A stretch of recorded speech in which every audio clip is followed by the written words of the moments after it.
is a lot of people didn't associate this with Fort Sherman, but Pina Range. And Pina Range was used for live firing exercises and was located on the Atlantic side of the canal. And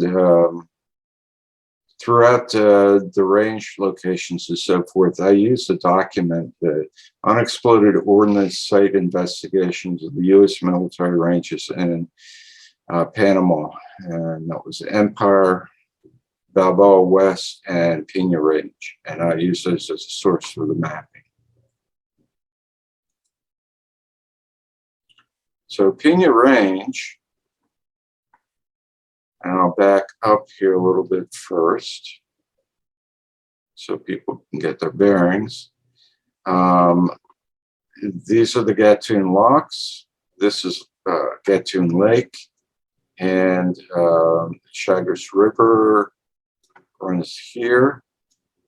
And actually, Fort Sherman ran, down along this point almost to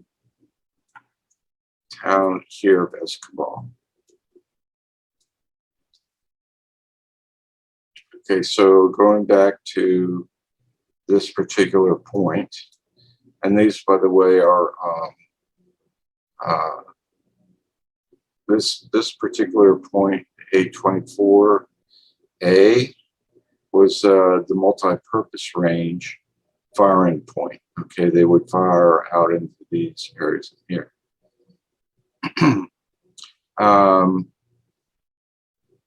The study I mentioned looked at these, and primarily in the firing points, and they took samples looking for different types of unexploded ordnance. And what they found here was that even after the site investigation, this particular firing point was still being used. So they classified the whole thing as an area of concern. But as to the firing point itself, it was rather low. But anywhere around here, there could be unexploded ordnance. Let me talk a little more about this study. This study was done in 1997, and it was done preparing for the turnover in 1999 of all the final places to Panama. And Panama had expressed concerns about the unexploded ordnance that was around. And they also had people who were interested in, developing some of the property along the canal and so forth. So this study came about to find out, what was the extent of unexploded ordnance and so forth. And they could only sample certain areas. The study itself explains the methodology they used and what points they looked at. And hopefully this shares. So, there is a link here, and we've got it in references. This was the final report, and I was wrong. It's July 1998.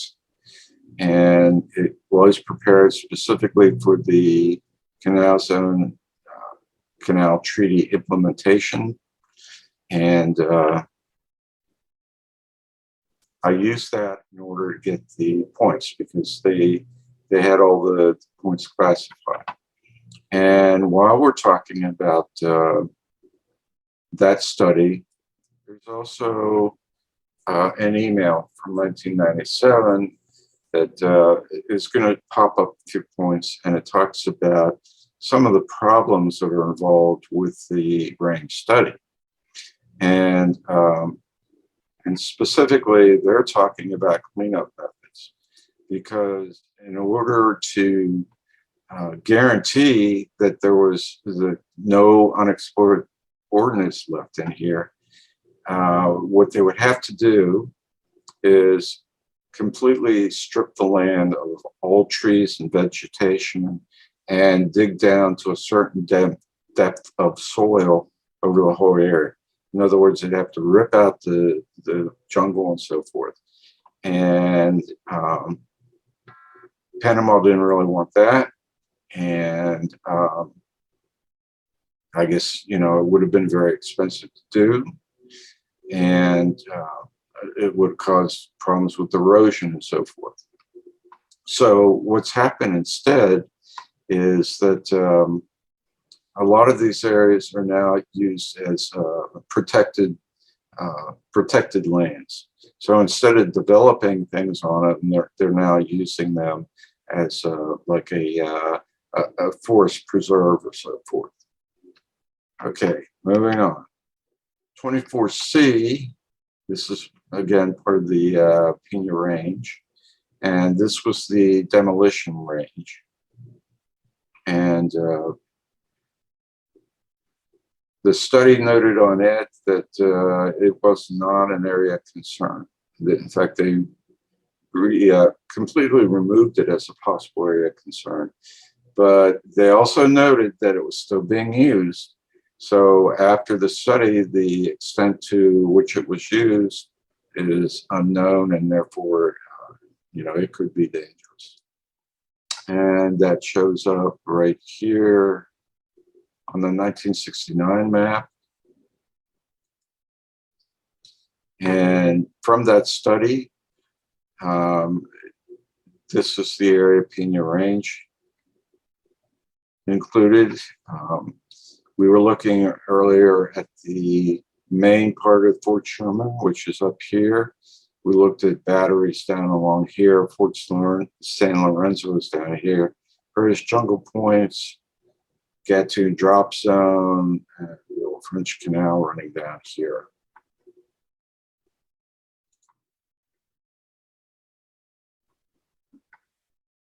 One more point on Pina Range, and this was called the Live Fire Village, and it had a mock-up and so forth that they could run exercises and so forth.